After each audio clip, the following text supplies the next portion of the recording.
Okay mga anak, pumila kayo. Ibibigay ko rin mga pamasko nyo. Hi, Nay! Aba, unang-una sa pila ang pinakatamad, walang silbi at puro jowa ang kinaatupag. Oh, eto, 20. 20 lang? Hi, Nay! Ah, ang pinakamaganda at pinakamatalino kong anak. Para sa'yo, 100. Thank you, Nay! Hi, Nay.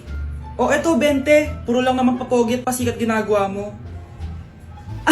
Ang pinakagwapo at pinakamasunod kong anak. At dahil dyan, meron kang 100. Ayan mga anak, nabigay ko rin mga pamasko nyo. Ano naman yung mga bibigay nyo sa akin?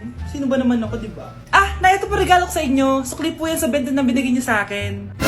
Sukli? Ah, na yung regalo ko po sa inyo, yung perfect score ko sa quiz. Perfect?